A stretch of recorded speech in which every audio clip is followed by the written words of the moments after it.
대표님께서 설명해 주시겠습니다. 네, 안녕하세요. 방금 소개받은 안인용 회계사입니다. 필요할때 서생의 모빌운동화분과 아까 인사드렸듯이 국가주 한인공인연습회 회장님을 맡고 있습니다. 2시간가량 됐죠? 많이들 이제 들으시느라고 좀 이렇게 헛되지도 하실 텐데 기대를 한번 주시고요. 오늘 예정된 시간 7시 반으로 말씀을 드렸는데 제가 10분만 좀 더 쓰겠습니다. 7시 40분 정도에 시간 끝내는 걸로 하겠습니다. 방금 앞선 강연에서 부동산 시장에 대해서 얘기를 잘 들으셨고요. 이 부동산이 여러분들이 가지고 계시는 자산 중에서 가장 중요한 자산이고 또 최근에 변경된 세법도 많습니다. 그래서 오늘 이 시간에는 부동산 관련된 세법에 대해서 제가 설명을 드리도록 하겠습니다. 부동산은 저희가 두 가지 주제로 나눴는데요. 첫 번째 주거용 주택, 두 번째는 임대부동산 이렇게 두 개로 나눴고요. 시간 흐름 순서에 따라서 구입할 때, 보유할 때, 매각할 때 그래서 총 6개 테마로 말씀을 드리도록 하겠습니다. 먼저 주거용 주택이고요. 구입할 때 이슈가 어떤 것들이 있는지 한번 말씀을 드리겠습니다. 자, 질문을 받았습니다. 생애 첫 주택을 구입하려고 하는데 세제상에 어떤 이슈가 있을까요? 여기 계신 분들은 대부분 다 현재 주택을 구입하고 계실 거라고 생각이 되지만 여러분들의 성인 자녀가 앞으로 생애 첫 주택을 구입한다면 같이 고민을 해주시고 어떤 점을 주의할지 알려주실 내용이 있어서 말씀을 드리도록 하겠습니다. 생애 첫 주택을 구입하신다고 하니까 첫 번째로 먼저 축하드린다는 말씀을 드리고요. 세제상의 혜택은 두 가지가 있습니다. 크게 두 가지인데요. 주택담보대출에 대한 이자를 공제받을 수 있는 거가 첫 번째고요. 두 번째는 주소득세와 합쳐서 재산세, 합계 일반불까지 공제를 받으실 수가 있습니다. 그 다음에 또 알고 계셔야 될 것이 나중에 매각할 때 50만 불 공제받을 수 있도록 2년 이상 보유 거주할 수 있는 주택인지를 반드시 확인하실 필요가 있고요. 주거용 주택에서는 이 세 가지가 가장 큰 메인 이슈가 되겠습니다. 오늘 이 세 가지만 어떤 내용인지 잘 알고만 가셔도 충분하겠습니다. 주택담보대출에 대한 이자, 재산세, 그 다음에 매각할 때 50만 불 공제 이 세 가지가 메인 이슈가 되겠고요. 참고로 생애 첫 주택 구입을 위해서 1만 불까지 개인 은퇴연금이죠. 아까 말씀드렸습니다. IRA에서 꺼내신다면, 돈을 찾으신다면 비록 59.5세 이전이라도 조기 인출벌금 10%를 납부하지 않고 정상 세금만 납부하셔도 됩니다. 자, 그런데 401K에서 꺼내시면 벌금이 있습니다. 여기서 잠깐 엿기를 좀 드리겠습니다. 여러분들이 연금이 크게 두 가지가 있는 거 알고 계시죠? IRA가 있고 401K. 401K는 근무하시는 회사를 통해서 가입하신 연금인데요. 59.5세 이전에 IRA나 401K에서 돈을 꺼내신다면 10% 벌금 얘기는 종종 들으셨을 거예요. 그런데 상황에 따라서 어떤 거는 벌금이 있고 어떤 건 벌금이 없는 게 있습니다. IRS 웹사이트에 잘 나와 있으니까요. 자세히 찾아보시고요. 한번 간단하게 말씀을 드리겠습니다. 59.5세 이후에 찾으신다면 yes, 그러니까 둘 다 벌금이 없습니다. 자, 이렇게 꺼내시면 되고요. 상당히 큰 의료비를 위해서 401K나 IR에서 돈을 꺼내신다면 벌금이 없고요. 방금 보셨던 생애 첫 주택 구입을 위해서 1만 불까지 꺼내실 경우에 그 다음에 교육비 또 실업일 때 의료비 함께 이 세 가지 조건에서 꺼내신다면 IRA는 벌금이 없지만 401K는 벌금이 있습니다. 이거 반드시 구별을 하셔야 되고요. 마지막에 반대로 55세 이후에 실직 상태일 때 돈을 꺼내신다면 401K는 벌금이 없고요. IRA는 벌금이 있습니다. 자, 다시 주택으로 메인 메뉴로 다시 돌아가서요. 손님 중에 이런 질문을 받은 적이 있습니다. 딸아이와 50%씩 공동명의로 주택을 구입하려고 하는데 어떤 점을 주의해야 할까요? 물론 주의할 점이 많이 있으시고요. 첫 번째로 나중에 따님에게 전부 다 이 주택을 넘길 가능성이 있습니다. 그래서 사전에 변호사 또는 회계사와 증여가 될지 상속이 될지 또는 트러스트를 만드는 게 유리할지 반드시 검토하실 필요가 있고요. 여기에 대해서는 법적으로 딸과 공동 명의로 타이틀을 한다는 거에 대해서 법적으로 고려를 하실 내용들이 굉장히 많습니다. 그래서 변호사님이나 또는 먼저 인터넷에서 서치를 한번 해보시는 게 좋겠습니다. 또 회계사 입장에서 말씀드릴 거라면은 나중에 증여가 아니고 따님이 다 인수해서 거주를 하실 게 아니고 매각 가능성이 조금이라도 있다면 부모님도 50만 불 공제를 받으셔야 되고 따님도 25만 불 공제를 받으시는 게 유리하겠죠. 여기서 한 집에 세 분이 같이 살거나 또는 부모님이 2년 살다가 나가고 따님이 와서 혼자 살거나 5년 안에 2년 거주 보유를 양쪽 다 만족을 한다면 이 집을 팔 때 50만 불 더하기 25만 불 합계 75만 불까지 공제를 받으실 수가 있습니다. 그러니까 사람 기준은 25만 불입니다. 그래서 반드시 두 분이 동시에 같이 살 필요는 없고요. 2년 거주 및 보유를 만족할 수 있는지만 확인하실 필요가 있겠습니다. 자, 이런 질문도 받았는데요. 최근에 미국에 오신 젊은 분이 질문을 하셨습니다. 한국에 계신 부모님이 미국으로 송금을 해서 부모님 이름으로 미국에 주택을 구입하려고 하는데 세제상에 어떤 이슈가 있을까요? 네, 물론 이슈가 많이 있고요. 한국에 계신 부모님이 한국 국적과 한국 거주로 가정을 하겠습니다. 이 가정에 따라서 내용이 또 많이 달라지는데요.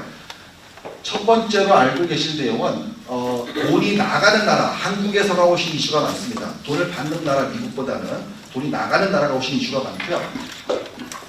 돈을 보내서 부모님 이름으로 미국의 주택을 구입하시니까 한국 입장에서는 여러 가지 이슈가 있는데요. 첫 번째, 한국 국세청에 해외 부동산이 되겠죠. 해외 부동산 취득 신고서를 제출을 하셔야 되고 취득 자금 출처를 입증하셔야 됩니다. 그러니까 정상적으로 일을 하시고 정상적으로 세금을 납부한 돈이더라도 한국 국세청에 자금 출처가 보고가 되니까 그건 반드시 유의하시고요. 1가구 1주택 비과세 규정은 적용되지가 않습니다. 그래서 미국에 결국 구입을 하셨다고 가정을 하면 또 어떤 이슈가 있냐면 한국의 부모님이 미국에 와서 거주를 하신다는 얘기는 또 이민법상의 문제가 있죠. 비자나 여러 가지 영주권이나 알아보실 일이 있겠지만은 만약에 거주하신다면 한국에다가는 종합소득세 신고할 때 해외 부동산 취득 및 보유 사실을 보고하셔야 되고요. 미국에는 본인이 아니라 본인에 못 오셔서 그 자녀분이 거주하신다면 직계 가족이기 때문에 임대가 아니고 개인 사용으로 여기는 처리가 되겠습니다. 만약에 구입을 하셔서 미국의 제3자에게 임대를 주었다면 한국에다가는 임대 수익이 발생을 하겠죠. 임대 수익 마이너스 필요경비, 그 다음에 임대 순수익이 나오고 있지 않겠습니까? 그래서 종합소득세 신고 및 납부를 하셔야 되고요. 세액 공제는 가능합니다. 미국에다가는 현재 거주하지 않은 상태이기 때문에 템포리 NR, non-resident로라는 양식으로 미국에서 발생한 수입, 순수입에 대해서 보고를 하시고 세금을 납부를 하셔야 됩니다. 만약에 이 주택을 양도를 하신다면 한국에는 역시 양도소득세를 보고 및 납부를 하셔야 되고요. 미국에도 마찬가지로 양도소득세 보고 및 납부를 이따 자세히 말씀드리겠지만은 보고를 하셔야 되는데 만에 하나 여기서 2년 거주가 가능하시다면 50만 불 공제가 가능하기 때문에 거주하실 수 있는 주택인지 또는 본인이 거주할 수 있는지도 한번 확인하실 필요는 있겠습니다. 마지막에 증여 상속이 되면요. 굉장히 복잡한 이슈들이 있는데요. 증여 상속자와 수중자, 그러니까 증여를 받는 사람입니다. 수중자의 국적이 어디냐, 거주지가 어디냐, 재산 형태가 어디냐, 재산 소재지가 한국이냐 미국이냐에 따라서 한국과 미국의 증여 상속세 과세 여부가 달라집니다. 어떤 조건이 만족을 하면 한국에다가 증여세를 납부를 하셔야 되고요. 어떤 조건이 만족하면 미국에다가 납부를 하셔야 되고 대부분 이중과세는 안 되지만 어느 나라에 적용이 되는지도 살펴보실 필요가 있겠습니다. 자, 이러한 답변을 듣고 아까 질문하신 분이 다음과 같이 질문을 했습니다. 복잡하군요. 그렇다면 부모님 이름 대신 제 이름으로 미국에 주택을 구입한다면 어떤 이슈가 있겠습니까? 결국은 부모님 돈이 그 자녀분 이름으로 돈이 일단 넘어와서 주택 구입이 이루어지니까 부모님에게서 자녀로 증여가 되겠습니다. 그래서 한국에 증여세를 보고하고 납부를 하셔야 되고요. 미국에는 비과세가 되겠습니다. 이 경우는 아까 말씀드렸던 증여를 하시는 사람과 돈을 받는 사람의 국적, 거주지, 재산 형태, 재산 소재지에 따라서 테이블이 나와 있는데요. 지금 이 경우에는 한국의 증여세 보고를 하고 미국에는 비과세라는 얘기가 되겠습니다. 항상 그런 건 아닙니다. 그리고 미국 입장에서는 해외 증여로 연간 10만 불 이상 송금을 받으면 미국 입장에서는 그다지 나쁜 일은 아니죠. 달러가 들어왔으니까. 폼 3520이라는 폼으로 보고만 하면 되고요. 미국에 세금을 납부할 필요는 없습니다. 돈만 들어옵니다. 그 다음에 송금 방법이 있는데요. 한국에서 현금 증여를 받고 즉 한국의 부모님 은행 계좌에서 한국의 본인 계좌로 돈이 넘어간 다음에 다시 본인 미국 계좌로 송금을 받거나 한번 거치는 거죠. 또는 부모님 한국 계좌에서 바로 미국 계좌로 송금을 받거나 잘 따져보셔야 되는데 한국 내에 있는 지정 외국환 은행에서 송금 방법을 문의하시면 담당 직원이 잘 알려주실 겁니다.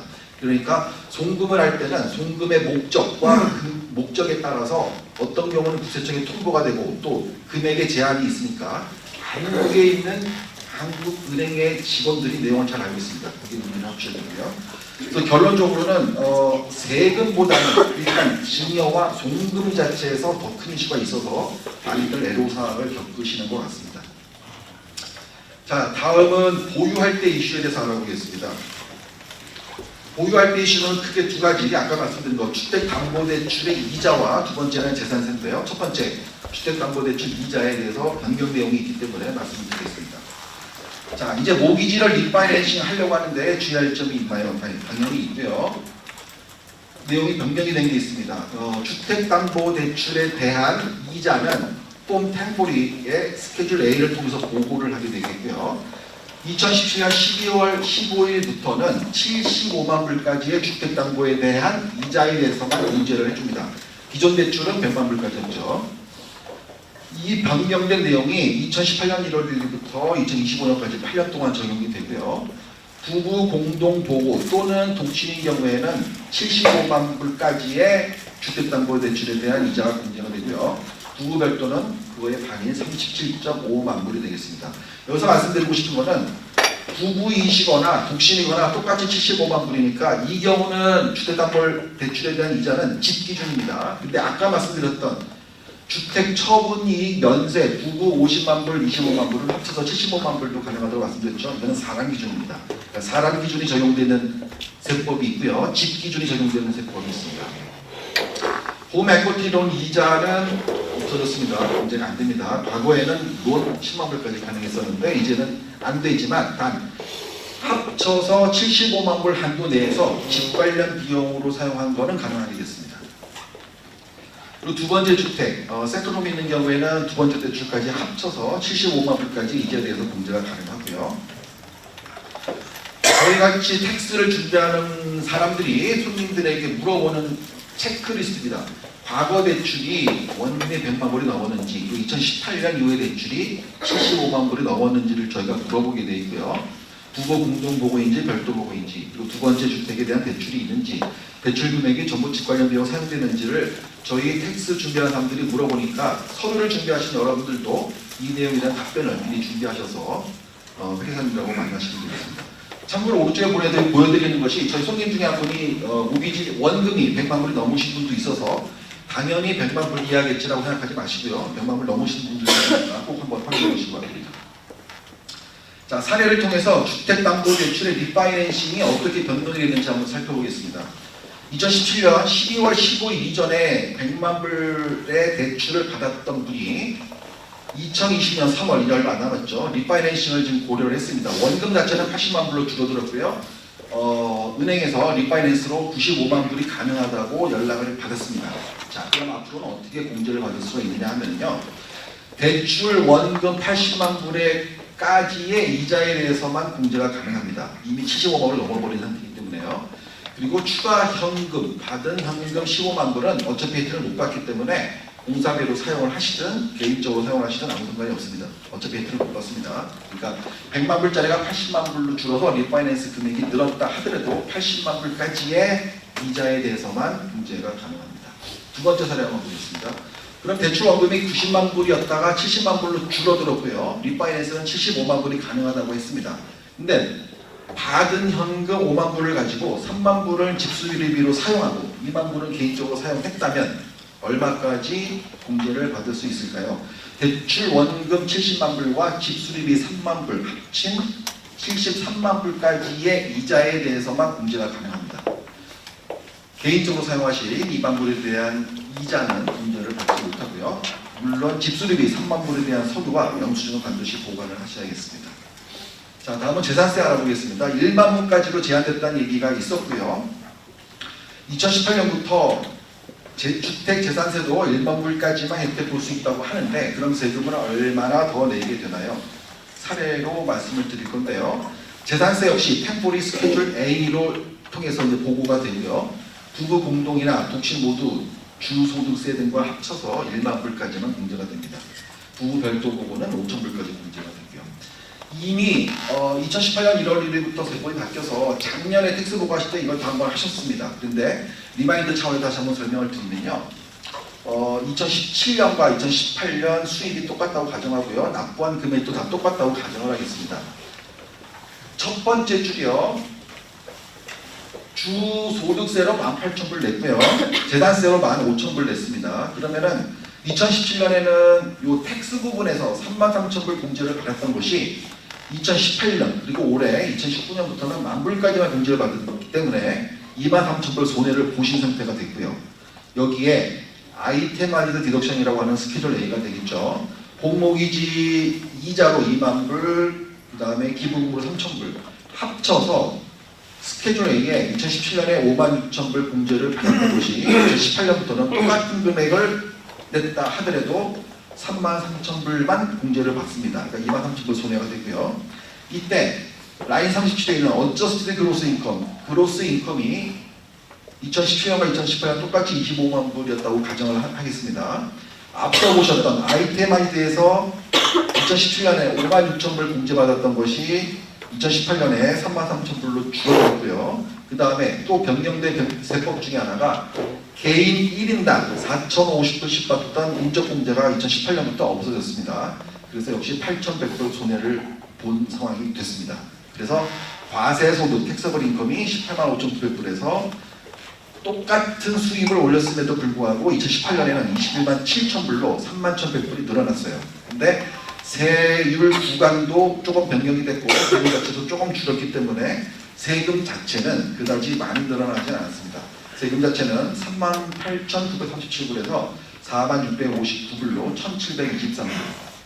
늘어난 과세소득에 비하면은 한 5%쯤 될까요? 그 정도밖에 늘어나진 않았습니다. 자, 보유할 때 이슈 두 가지 살펴봤습니다. 그 주택담보대출 이자가 75만 불로 줄어들었다는 거 하나 있고요. 두 번째는 재산세, 도덕세와 합쳐서 10,000불까지 받는 거 두 가지 말씀드렸고요. 그다음 세 번째로 중요한 내용, 매각할 때 과연 50만 불 받을 수 있는가에 대한 내용이 되겠습니다. 내년에 집을 팔까 하는데 저도 50만 불 혜택을 볼 수 있지요? 라고 손님이 질문을 하셨습니다. 자, 한국말로 주택처분이익 면세라고 표현하겠습니다. 부부 공동보고 시 차액 50만 불까지 면제가 되고요. 이는 세법 중에서 가장 큰 혜택이라고 할 수 있습니다. 반드시 꼭 알고 계셔야 되고 꼭 활용하시기를 정말 회계사 입장에서 권장을 해드리고요. 이 혜택을 못 보실 경우에는 저는 너무나 마음이 아픕니다. 독신 등 이외에는 25만 불까지 면세가 가능합니다. 다시 한번 말씀드리지만 사람당 25만 불로 생각하시면 되고요. 건강, 전근, 실직, 심각한 재정 문제 등의 사유에 의해서만 부분 면세가 가능합니다. 즉 내가 이 집을 사고 1년 6개월 만에 건강이 아주 안 좋았거나 특히 전근을 시카고로 갔다 그래서 어쩔 수 없이 팔았다는 거는 75%, 24개월 중에 18개월 거주를 했기 때문에 75%까지는 인정을 해줍니다. 차액의 75%까지. 다른 이유로는 이 부분 면세를 인정하지 않습니다. 그러니까 요 크게 네 가지만 보시면 돼요. 건강, 전근, 실직, 심각한 재정 문제.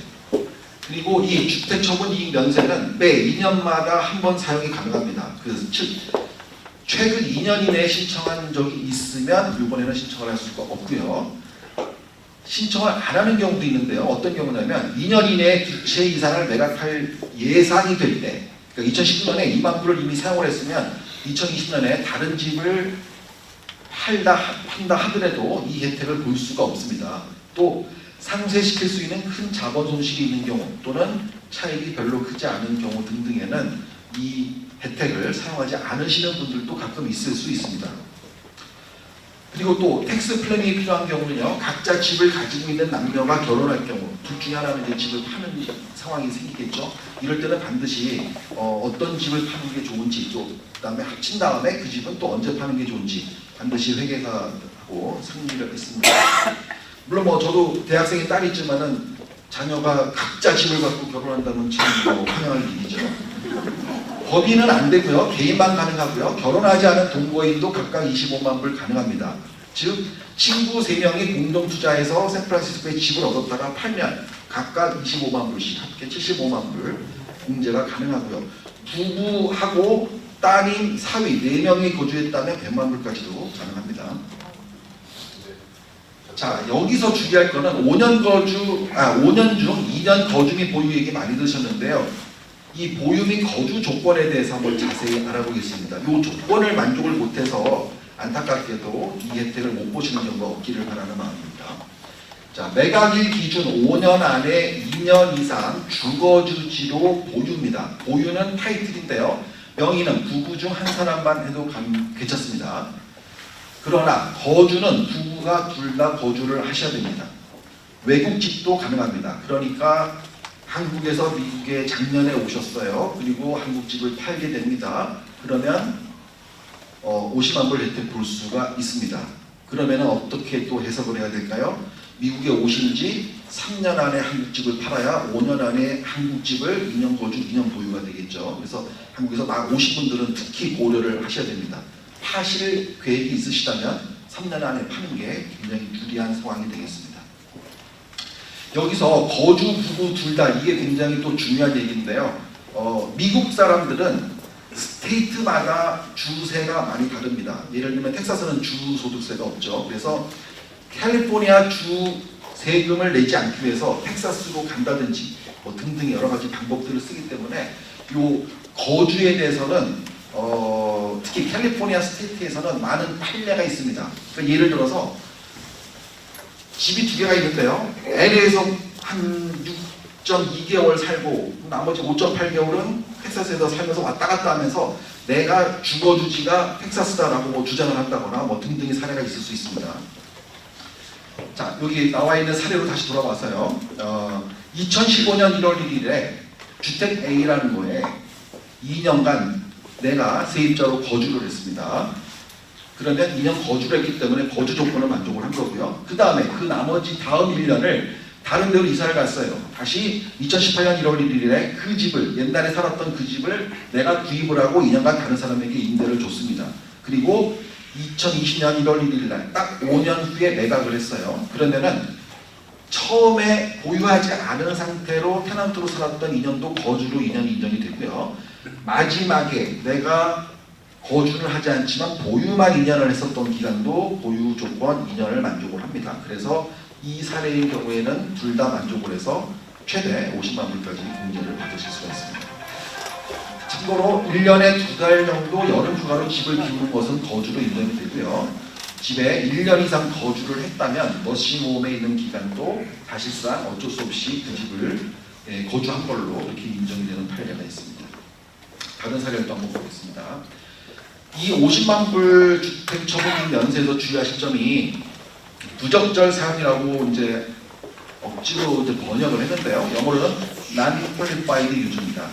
다시 말하면 구입하자마자 임대를 주면 50만 불 면제를 손해 보실 수가 있습니다. 이거는 반드시 주의를 하셔야 되고요. 자, 사례를 보겠습니다. 2014년 1월 1일 날 40만 불의 주택을 구입하셨어요. 구입하시자마자 2년간 임대를 줬습니다. 그 다음에 2년 후에 그 집에 돌아와서 2년간 본인이 거주를 하고요. 다시 1년간 임대를 줬어요. 본인은 나갔습니다. 그리고 딱 5년이 지나고 70만 불에 매각을 했습니다. 자, 그러면 세법에서 어떻게 판단을 하냐면 내가 거주하기 전에 임대해 준 기간을 non-qualified use라고 해서 인정을 해주지가 않습니다. 그래서 총 5년 중에서 2년을 non-qualified use 기간으로 쳐버리면서 40%라는 숫자가 나오게 됩니다. 5분의 2, 5년 중에 2년, 5분의 2, 40%. 그 얘기는 40만 불의 주택에 구입했던 주택을 70만 불에 팔았기 때문에 차액이 30만 불 나왔죠. 30만 불의 40%인 12만 불은 이 주택 처분 이익 면세 혜택을 보지 못합니다. 나머지 18만 불만 혜택을 받고요. 12만 불에 대해서는 세금을 납부를 하셔야 됩니다. 그래서 구입하자마자 임대를 준다는 것은 이러한 세법이 있으니까 반드시 주의를 하시고요. 다른 사례를 한번 보겠습니다.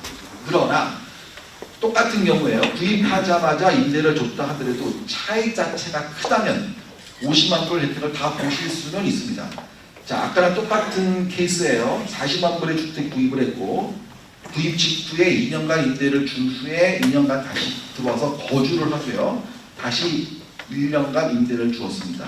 그리고 나서 5년 후에 140만 불에 매각을 했어요. 차익이 100만 불이 됐습니다. 그러면 아까랑 똑같은 경우에요. 난퀄리파이드 기주가 2년이기 때문에 5분의 2, 40%는 혜택을 못 받습니다. 그래서 차액 100만 불 중에서 40만 불은 혜택을 못 받지만 나머지 60만 불은 혜택을 받죠.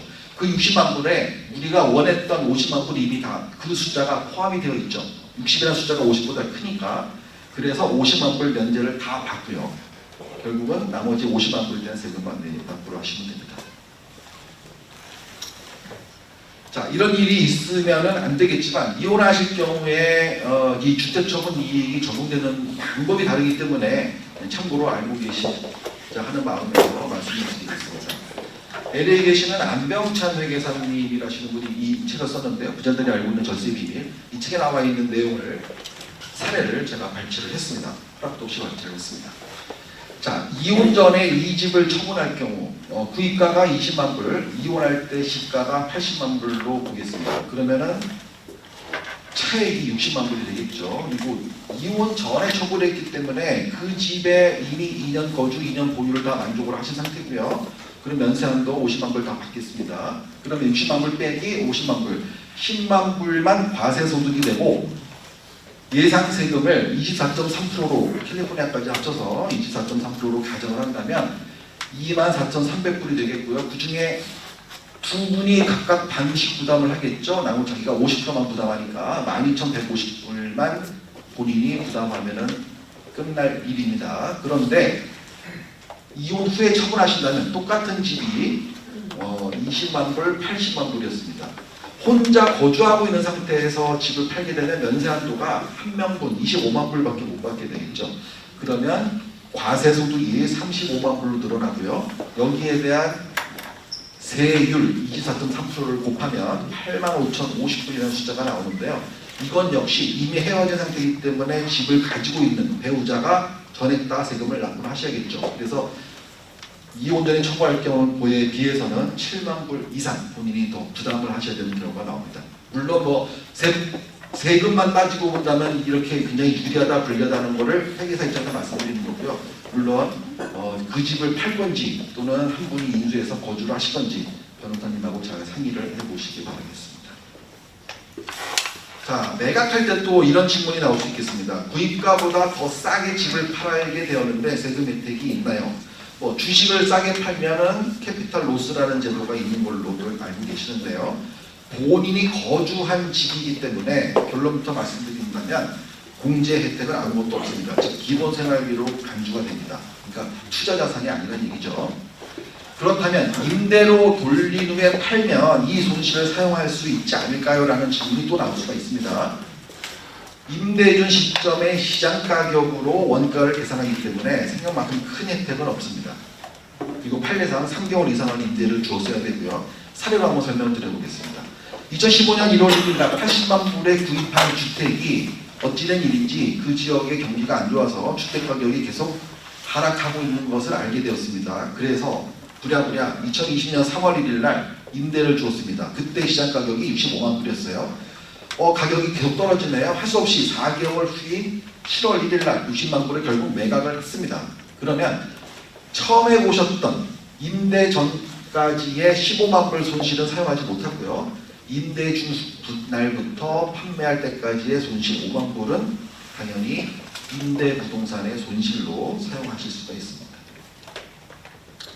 자, 그럼 집을 팔 때 차익 계산은 어떻게 되나요? 간단한 사례로 한번 살펴보겠습니다. 판매 가격을 200만 불로 가정을 하면요. 첫 번째, 판매 경비가 들어가겠죠. 부동산 수수료, 그 다음에 에스크로 수수료 등을 10만 불로 가정을 하겠습니다. 빼고 나서요. 자, 조정원가 계산하는 게 중요한데요. 처음에 취득 가격 60만 불이라고 가정을 하겠습니다. 여기에 계량 공사비 5만 불만 더해질 수 있는데요. 이 계량 공사비에 대해서 한번 말씀을 드리려고 이 표를 준비를 했습니다. 자, 이 계량 공사비라고 하는 거는 1년 이상 사용 연수를 증가시키는 공사비만 인정이 됩니다. 단순 수리비는 인정이 안 되고요. 영수증 반드시 보관하셔야 됩니다. 예를 들어서 2010년에 카페트를 10,000 불에 다 교체를 했습니다. 그리고 똑같은 그 카페트를 2019년에 2만 불로 교체를 했다면 먼저 번 만불은 이미 다 없어진 돈입니다. 아무 소용이 없습니다. 마지막 2만 불만 계량 공사비로 인정이 되겠습니다. 그리고 계속 강조해드린 2년 이상 보유 및 거주를 하셔서 50만 불 주택처분익 면세를 보셨다면 결국 이 케이스인 경우에 실현이익은 75만 불로 나오게 되겠습니다. 자, 이런 질문도 또 나올 수 있겠죠. 한국에서 막 오신 분들이 이런 얘기들을 많이 질문들을 하시는데요. 한국 집을 팔았는데 미국에도 세금을 내나요? 참 중요한 얘기입니다. 자, 세법상 이민법상 영주권자하고 세법상 레지던트하고는 조금 다릅니다. 이거 회계사님들한테 물어보시고요. 어쨌든 세법상 미국의 내가 레지던트 이상으로 세금 보고를 하시는 분들은 전 세계 수익 월드 와이드 인컴을 미국에다가 다 보고를 하셔야 됩니다. 그래서 사례를 보고 설명을 드리겠습니다. 자, 먼저 IRS를 볼게요. 예전이죠. 미국에 이민 오시기 전에 2003년도에 한국에 있는 집을 50만 불에 구입을 하셨어요. 그 다음에 2022년 5월 5일 날 150만 불에 팔았습니다. 굉장히 차익이 많이 났습니다. 양도차익이 100만 불, 10억 이상 났죠. 그래서 한국국세청에 양도소득세 30만 불을 납부를 이미 했습니다. 그리고 이제 그럼 내년 이맘때 회계사님을 만나서 2020년에 팔은 주택에 대해서 세금 보고를 준비를 하셔야 될 텐데 그때 오시면 너무 늦고요. 지금 팔기 전에 미리 꼭 와서 상담을 하셔야 됩니다.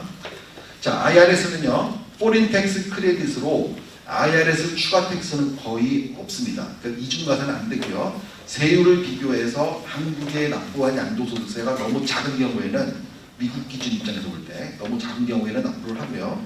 아닌 경우에는 캐리오버가 되는데 어쨌든 그렇게 크게 부담이 될 만큼 큰 금액은 나오지 않는 걸로 여태까지 이렇게 보여지고요. 단, 폼 8960이라는 게 있는데요. 인베스트먼트 인컴 텍스입니다. 그러니까 투자에 의한 그 텍스가 또 하나 짜잘한 게 하나 붙는데요. 3.8%고요. 대략 어쨌든 100만 불에 3.8%니까 약 3만 불 정도 추가 납부하는 걸로 결론이 나왔다고 가정을 하겠습니다. 보통 이 정도가 되겠고요. 자, 그러면 납세자 입장에서는 100만 불이나 큰 수익을 봤으니까 3만 불 정도는 그래 집도 팔았는데 감내할 수 있지. 한국에다가 이제 30만 불 되는데 여기까지는 괜찮은데요. 문제는 캘리포니아 스테이트입니다. 캘리포니아 스테이트는요. 첫 번째, 포린 텍스 크레딧 제도가 없습니다. 두 번째, 캐피탈 게인 제도도 없습니다. 그리고 세 번째, 이분이 아까 말씀드린 3년 안에 미국에 이민 오신 지 3년 안에 판 게 아니고 미국에 오신 지 6년, 7년 후에 이 집을 드디어 파신 거예요. 그래서 최근 5년 안에 2년 이상 거주를 안 하셨어요. 50만 불 혜택도 못 보십니다. 그래서 아까 50만 불 혜택 볼 때 텍사스냐 캘리포니아냐 그 말씀드렸잖아요. 이 캘리포니아 이 주 소득세 때문에 그렇게 그 민감들 하신 겁니다. 자, 그럼 결론적으로는 양도소득 100만 불 전액에 대해서 일반 소득으로 간주되어 일반 소득세율로 납부를 하시는데요. 최대 13.3%고요. 대략 10%라고 하더라도 100만 불 차익에 대한 10만 불을 추가 납부를 하셔야 됩니다. 그래서 생각보다 큰 금액, 한국에 이미 30만 불 냈죠. IR에서 3만 불 내죠. 캘리포니아 10만 불 내죠. 43만 불 내게 됩니다. 반 정도 되시게 되죠. 네. 넌 인컴 텍스 스테이트로 이사가서 팔면은 세금 안 내도 되지 않아? 다른 스테이트로 이사 가서요? 네네. 만약에 그 말씀 드린 겁니다. 그래서 매각 전에 반드시 양쪽 한국 회계사님, 미국 회계사님 상담이 필요하고요. 그래서 맨 마지막에 쓰기 있는 내용이에요. 극단적으로 절세를 위해서는 매각 전에 다시 한국에 가서 이는 거주하시는 것도 방법이에요. 거주하시면 50만 불 면제는 사용할 수 있고요. 또는 텍사스로 이사를 가시면 가시고 나서 한국 집을 팔면 캘리포니아하고 상관이 없습니다. 그러면 IRS 것만 납부하시면 되겠죠. 정 불편하시면 배우자 중에 한 분만이라도 텍사스로 피난을 시키시면 반은 또 세이브가 될 수 있겠습니다. 자, 지금까지는 주거용 주택에 대해서 말씀드렸고요. 임대부동산에 대해서 말씀드리겠습니다. 임대부동산 시작할 때 이슈인데요. 임대부동산 할 때 LLC가 좋다고 하는데 LLC를 만들까요? 라는 질문들을 많이 듣습니다. 자, 첫 번째 장점을 보면요. LLC는 말 그대로 리미티드 라이ability 컴퍼니입니다. 그래서 개인 재산을 그 LLC가 소유한 부동산까지만은 딱 보호를 하고요. 본인 개인 재산은 침해가 안 되게끔 보호를 하는 게 가장 큰 장점이고요. 단점은 설립하는데 1,000불에서 2,000불 정도 비용이 들어가고, 또 다른 단점은 캘리포니아 스테이트에 매년 최소 800불, 손실이 나도 800불 납부를 하셔야 됩니다. 부부 2명 이름으로도 싱글 멤버 LLC, 뭐 깊게 들어가면 얘기가 좀 길어지는데요. 싱글 멤버 LLC도 가능하고요. 그래서 결론은 IRC에는 임대소득 또는 사업소득으로 보고를 하게 되고, 캘리포니아에는 복잡합니다. 임대소득 앤드 LLC 또는 사업소득 앤드 LLC로 보고를 합니다. 무슨 얘기냐면 LLC는 IRS에서는 인정해주지 않는 법인 형태입니다. 코퍼레이션 파트너십은 있는데요. IRS는 LLC는 인정해주지 않는 형태고요. 몇몇 스테이트에서만 인정해주는 형태입니다.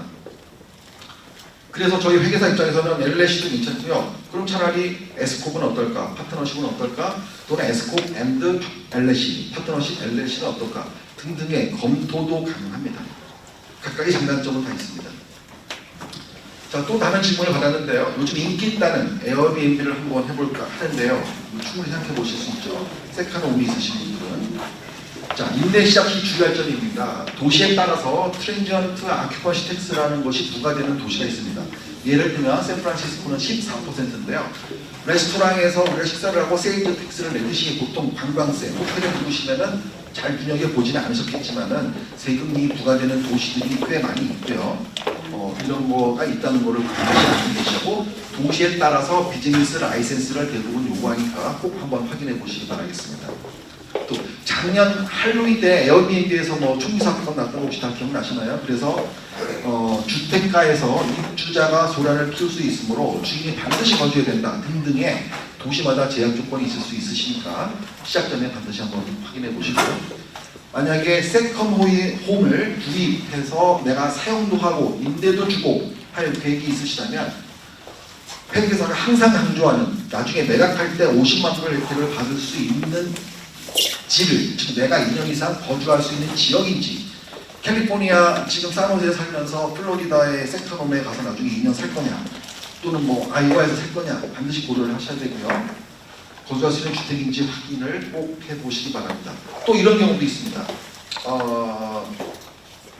오하이오에서 근무하시다가 거기 집이 있었는데 이쪽으로 이제 새로운 직장 와서 오셨어요. 거긴 집이 있었어요. 그 집도 5년 안에 2년 이상 거주 보유를 혜택을 보시려면 3년 안에 빨리 파시는 게 방법이 되겠죠. 자, 임대소득과 사업소득 요거를 좀 말씀을 드리고 싶은데요. 임대 부동산을 하시는 분들은 뭐 이건 회계사가 알아서 해주시겠거니 하시겠지만, 회계사 입장에서는 굉장히 민감한 얘기가 되겠습니다. 먼저 사업소득, 스케줄 C로 보고하는 사업소득을 살펴보면요. 일반적으로는 사업체 규모의 임대업을 하는 경우에는 사업소득으로 보고하는 게 타당하다고 볼 수가 있겠고요. 이렇게 보고할 경우의 장점은 199의 20% 공제라는 게 있는데요. 이거는 비즈니스를 하시거나 임대업을 하시는 분들은 꼭 알고 계셔야 됩니다. 2018년 1월 1일 날 트럼프 제도에서 변경된 내용 중에 굉장히 중요한 내용입니다. 법인세율이 단일화되면서 21% 줄어들었습니다. C코퍼레이션만 해당이 되는 얘기고요. 이에 대한 형평성으로 스몰 비즈니스라고 할 수 있는 자영업, S코퍼레이션, 파트너십은 누구나 199A 20% 공제를 줬습니다. 그래서 사업소득으로 보고하실 경우에는 이 혜택을 볼 수가 있습니다. 그러나 내가 지금 그 임대업을 하는데 그러면은 사업소득으로 보고하는 게 좋을까? 반드시 그렇진 않습니다. 사업소득으로 보고한다는 얘기는 순수익이 난 금액에 대해서 자영업세 15.3%를 납부를 하셔야 됩니다. 파이카라고 얘기하죠. 자영업세. 왜냐하면 사업소득에 의해서 나온 순수익은 근로소득으로 간주하기 때문에 15.3%를 납부를 하셔야 되기 때문에 이 20%하고 15.3% 숫자가 비슷하다고 같은 개념이 아닙니다. 그래서 오히려 똑같은 경우를 할지라도 사업소득으로 보고하는 것이 금전적으로는 조금 더 불리하다고 할 수 있습니다. 그럼 이 얘기를 왜 말씀을 드리냐면요. 왼쪽에 임대소득은 스케줄로 우리가 보통 보고하는 걸 알고 계시죠. 그래서 보통 자기 집이 있고 세컨홈을 임대를 하나 줬습니다. 그런 경우에는 대부분 스케줄 2로 그 세컨홈에 대한 렌트 인컴과 경비를 다 보고를 했겠죠. 뭐 한 두 채가 있으신 경우도 있겠고요. 자, 장점이 뭐가 있냐면 조건 만족 시 인구의 20% 공제 가능이라고 되어 있는데요. 물론 2017년까지는 당연히 이런 공제 제도도 자체가 없었고요. 자, 이런 의문을 제기하는 사람이 있을 수 있습니다.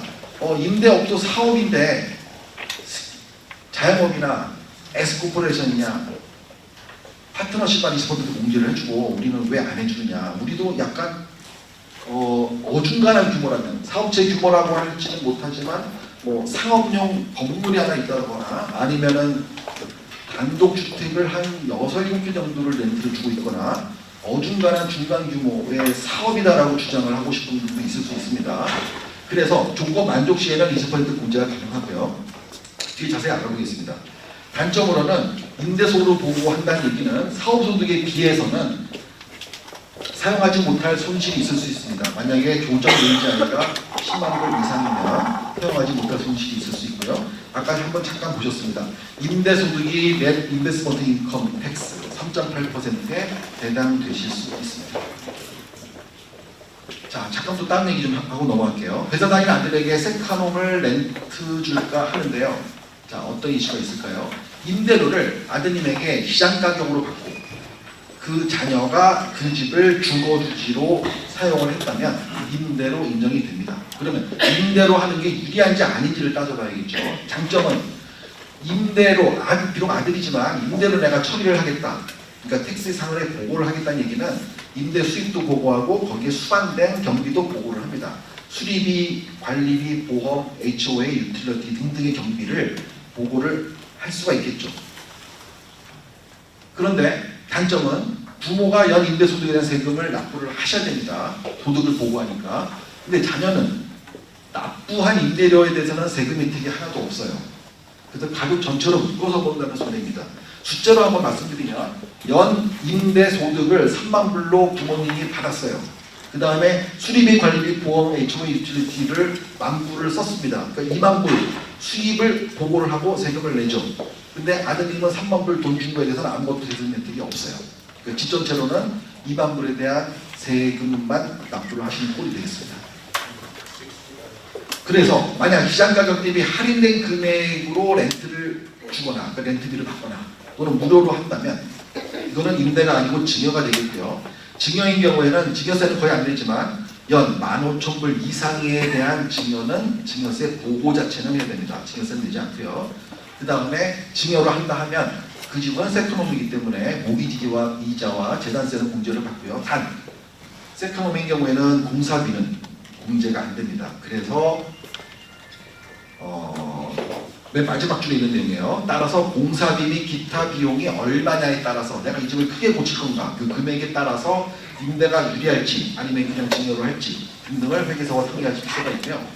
만약 같은 논리로 한 집에 살면서 방 하나를 내가 아들에게 꼭 임대를 주고 그 다음에 공사비도 다 처리하고 싶다 하면은 가능합니다. 꼭 다른 집은 안 됩니다. 자, 임대 부동산 보유할 때 이슈에 대해서 말씀을 드리겠습니다. 자, 아까 말씀드렸던 자영업은 20% 공제를 해준다는데 임대업도 20% 공제해 주나요? 라고 의문을 제기하시는 분이 있습니다. 한번 보시고요.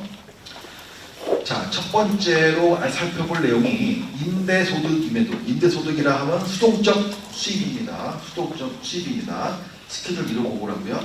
199의 20% 공제를 받기 위해서는 두 가지 중에 하나인데요. 첫 번째, 임대 사업으로 자기가 본인 스스로 주장을 하거나 어떻게 주장하는지는 뒷장에 다시 설명을 하겠습니다. 두 번째는 아래 세 가지 조건을 모두 만족해야 됩니다. 세이프 하버 룰이라고 하는데요. 1년에 250시간 이상 렌탈 서비스의 일을 하셔야 됩니다. 본인이 하시거나 직원이 하시거나 에이전트가 하셔도 다 괜찮습니다. 250시간이라 하면 쉽게 생각하시면 1년에 50주라고 하면 일주일에 5시간 이상을 누군가가 본인이든 아니면 본인이 페이한 누군가가 이 서비스를 해야 된다는 얘기고요. 이것만 만족한다면 이게 제일 어려운 지금 조건이고요. 이것만 만족한다면 두 번째 타임 리포트 누가 언제 무엇을 몇 시간 일했는가는 당연히 쓸 수가 있겠죠. 그다음 세 번째 부동산 엔터프라이즈별로 수입 지출 장부와 기록을 별도 보관을 해야 된다. 이 얘기 좀 이따 다시 설명을 드리겠습니다. 엑셀로 정리하셔도 괜찮습니다. 자, 그리고 199A 20% 공제는요, 부부 공동 과세소득이 31만 5천 불 이상이면은 여러 제약이 있습니다. 꼭 임대업이 아니더라도 자영업이거나 다른 S코퍼레이션이어도 소득이 많으신 분들은 제약 20% 공제를 다 못 받으시고요. 그 다음에 감가상각 등으로 계속 손실이 난다면 어차피 공제를 받지 못하기 때문에 이 내용을 검토를 하실 필요도 없으십니다. 자, 그럼 뒷장에서 살펴볼 내용, 임대사업으로 주장한다는 게 대체 어떤 얘기인지 한번 살펴보겠습니다. 세이프 하버 없이도 임대사업으로 인정 또는 내가 주장하는 경우입니다. 임대사업인가를 결정하는데 명확한 기준은 없습니다. 지속적 그리고 장기적으로 이윤 창출을 위한 행위를 해왔는가 정도로 판단을 하고요.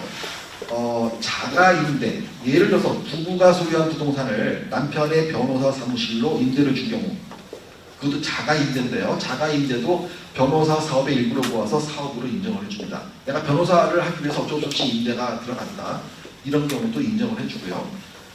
부동산 관련 자격증을 취득하거나 부동산 업무를 직접 하시는 부동산 전문인이 되시면 나는 부동산 업을 하고 있어, 그래서 임대사업으로 주장하시기가 좋습니다. 꼼꼼하게 정보를 관리하고 임대 수입을 1099로 보고를 하시면 임대사업으로 주장하는데 유리하실 수 있습니다. 또 다음과 같은 질문이 나왔습니다. 저는 임대료 받는 거와 약간 수리 봐주는 거에 불과해서 250시간이 안 되는데요. 그럼 제가 부동산이 3개가 있는데 합쳐서 250시간으로 계산할 수 있을까요? 물론 단독주택 한 채 정도 있으신 분은 일주일에 5시간 이상 그 일을 하는 게 쉽지는 않은 일이고요. 3개가 있거나 5개쯤 있으시면 한 번쯤 이런 질문을 하실 만합니다. 자, 사례를 보겠습니다. 3개의 상업용 부동산을 3개의 싱글 멤버 LLC로 각각 보유하고 있는 경우에 부동산 A의 순수익은 5만 불, B는 손실 10,000불, C는 마이너스 4,000불 난다고 가정을 하겠습니다. 그러면 합쳐서 3개 부동산 합쳐서 수익이 36,000불 났는데요. 20% 공제를 받는다면 이거의 20%인 7,200불, 또 세율까지 곱하면은 비록 뭐 한 2,3,000불 정도 수준밖에 안 되겠지만, 만약에 이게 0이 하나 붙어서 부동산 3개로 받은 순수익이 36만 불이었다면 몇만 불, 2, 3만 불 정도는 똑같은 행위를 했음에도 세금 절약을 받을 수 있기 때문에 엄청나게 이거를 연구하고 이제 이렇게 주장하시는 그런 분들이 있습니다. 자, 그래서 3개를 합쳐서 시간 합산은 가능하고요. 단 250시간 만족시키기 위해서 하나의 장부로 묶는다면 각각의 재산 보호가 되지가 않기 때문에 원래 3개의 LLC로 만들어둔 취지가 없어집니다. 3개를 하나의 엔터프라이즈로 보기 때문에 이 20% 금제를 받으면 각각의 LLC 보호는 안 된다는 얘기가 되겠습니다. 그래서 어떤 게 유리할지 본인이 이제 고민을 해보셔야 되고요. 스케줄 E에는 3개를 각각 보호하게 되겠습니다. 상업용과 주거용은 하나의 엔터프라이즈로 묶을 수가 없고요. 단 주상복합 건물은 가능합니다. 1층에 레스토랑이 있고 2, 3층에 거주 공간이 있다면 그거는 하나의 엔터프라이즈로 묶을 수가 있습니다. 그리고 또 1년 중 조금이라도 내가 거주를 했다, 주거지로 사용했다면 굉장히 임대 사업이라고 하기는 조금 더 불리하죠. 또 트리플넷 리스 들어보셨을 겁니다. 세입자가 재산세, 보험, 캠은 커먼 에어 메인테넌스 등을 직접 납부하는 경우는 이 랜드로드가 굉장히 수동적으로 보는 거죠. 임대 사업이라고 얘기하기에는 수동적으로 보여지기 때문에 이 20% 공제를 받지 못하게 됩니다. 자, 보유할 때 다른 이슈가 또 있을 수 있죠. 임대 손실이 났는데 다른 소득과 상쇄시킬 수 있을까요? 임대 손실은 수동적 손실이기 때문에 수동적 수익하고만 먼저 상쇄가 가능합니다. 폼 8582로 보고를 하게 되겠고요. 그 이후에는 조정 AGI가, 그러니까 자기 본인의 자기 가구의 수입이 많지가 않을 경우에만 렌트를 볼 수가 있는데요. 10만 불 이하인 경우에는 최대 2만 5천 불까지는 다른 일반 소득하고도 상쇄가 가능합니다. 그리고 10만 불부터 15만 불까지는 순차적으로 그 혜택이 감소하고요. 조정 AGI가 15만 불 이상이면 이러한 혜택은 없습니다. 그러면 나머지 손실은 다음 해로 넘어가는 건 그나마 다행인데요. 이 넘어간다는 얘기는 결국 그 부동산, 그 렌탈 사업에 다음 해에도 손실이 날 가능성이 많습니다. 뭐 데프리시에이션을 계산한다든지. 그렇기 때문에 앞으로 영원히 사용하지 못할 가능성도 있습니다. 그래서 한번 잘 따져보셔야 되겠고요. 그리고 또 다음 같은 질문이 나올 수 있죠. 어차피 손실이 났는데 감가상각을 안 하고 약간의 뭐 이익을 남겨놓는 방법은 어떨까요? 라는 질문이 있을 수 있습니다. 손실이 나서도 감가상각을 하셔야 됩니다. 감가상각을 하든 안 하든 어차피 팔 때 IRS는 기간으로 리캡처해서 계산을 하게 되어 있습니다. 자, 마지막 테마입니다. 오늘 말씀드린 6가지 테마 중에 마지막 테마고요. 매각할 때 어떤 이슈가 있는지 살펴보겠습니다. 펜터리와 리스체인지가 뭔가요? 이런 얘기 많이 들어보셨죠. 그래서 비즈니스나 임대업을 하시는 분 중에 잠깐이라도 하나라도 매각을 검토하셨던 분들은 들어보셨을 겁니다. 편의상 한국말로 동종 자산 교환이라고 말씀을 드릴게요. 영어로는 펜터리와 라이크 카인드 익스체인지가 되겠습니다. 사업 또는 투자 목적입니다. 주거용 주택은 안 되고요. 구입한 부동산을 처분하고 동종의 비슷한 다른 부동산을 구입할 경우에 새로 구입하는 부동산을 45일 이내에 지정을 하고요. 180일 이내에 모든 거래를 끝마치면 부동산 처분 이익에 대한 세금 납부를 없애주는 게 아니고 연장해주는 다 두 번째 부동산을 팔 때까지 연장해주는 혜택을 말합니다. 만약 판매 금액의 일부를 캐시로 인출을 하면 영어로는 부트라고 하는데요. 인출 금액에 대한 세금을 납부를 하셔야 되고요. 한국 부동산과는 교환을 할 수가 없습니다. 참고로 한국에 이미 임대 부동산이 또 있으신 분들이 있어요. 한국 부동산하고 한국 부동산은 가능합니다. 한국 부동산과 일본 부동산도 가능합니다. 한국과 미국이 안 되고요. 미국과 한국입니다. 미국과 미국 가능하고요. 뭐 크게 고려하실 내용은 아니지만 감가상각 자체는 분리할 수 있습니다. 이 동종자산 교환을 한다면 예를 들어서 조정원가 4밀리언 건물을 6밀리언에 팔면서 7밀리언 건물로 동종자산 교환을 했어요. 그러면 새 조정 원가는 감가상각할 때의 새 조정 원가는 4밀리언 플러스 증가분 1밀리언만 더해서 5밀리언만 감가상각을 하게 됩니다. 그러니까 새로 구입한 가격 7밀리언에 대한 감가상각이 아닙니다. 자, 이렇게 굉장히 좋은 것 같은데 이러한 동종자산 교환도 또 안 하는 경우가 있습니다. 어떤 경우냐면 현금이 내가 당장 필요할 때 또는 곧 만기가 될 사용하지 못한 NOL 캐리오버가 있을 때 곧 만기가 될 사용하지 못한 charitable contribution 캐리오버가 있을 때 차익이 얼마 안 될 때 새로 구입할 자산을 오래 보유하지 않을 것 같을 때 분실로 팔게 될 때 등등의 이런 이유로 안 하시는 분들도 있기 때문에 왜 안 하는가도 반드시 한번 꼭 알고 계시길 바라겠습니다. 또 재미있는 질문이 나올 수 있는데요. 그러면 동종 자산 교환하고 아까 보셨던 50만 불 면세 혜택 동시에 가능한가? 네, 조건만 맞으면 둘 다 가능합니다. 사례를 볼게요. 2007년 1월 1일 날 주택을 구입하신 후에 주거주지로 거주를 하셨어요. 원가는 21만 불에 구입을 하셨습니다. 2015년 1월 1일 날 8년 거주 후에 2년 임대를 줬어요. 이제 이 집은 임대 부동산이 됐습니다. 투자, 사업 목적, 투자 목적의 임대 부동산으로 변경이 된 겁니다. 그 2년 동안 감가상각은 12,000불이 되었고요. 그리고 2년 후에 2017년 1월 1일 날 임대 목적으로 동종자산 교환을 했어요. 46만 불짜리 타운하우스와 현금 10,000불 합쳐서 47만 불로 받았습니다. 자, 그럼 오른쪽 보실까요? 어떻게 세법상 처리가 됐는지. 실현 금액은 47만 불입니다. 46만 불짜리 타운하우스 더하기 10,000불 현금.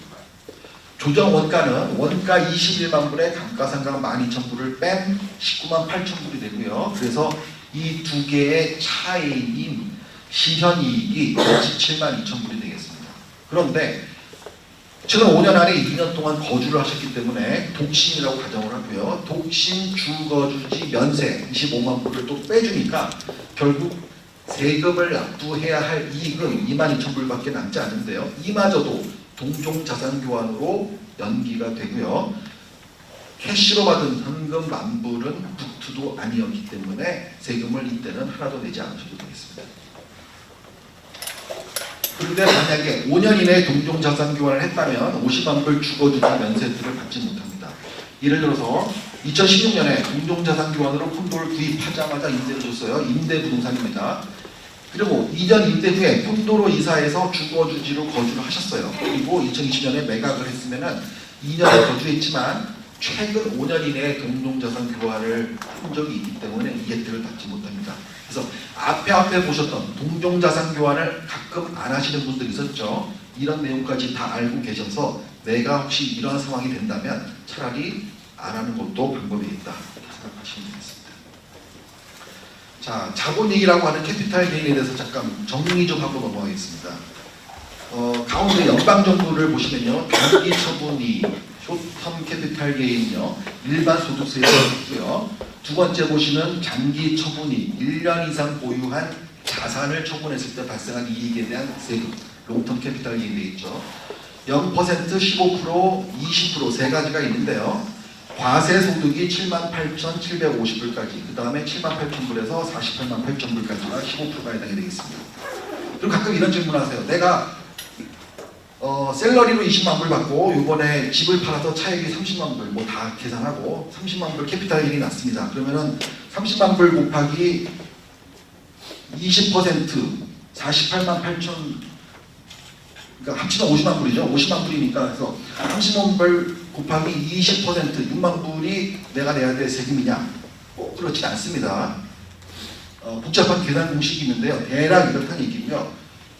방금 들은 예를 보면 내가 셀러리로 20만 불, 캐피탈 게인으로 30만 불, 50만 불 받았죠. 그러면 아이템아이즈 디덕션이나 또는 스탠다드 디덕션을 빼기 때문에 48만 8천 불보다 과세 소득이 아래가 될 확률이 많습니다.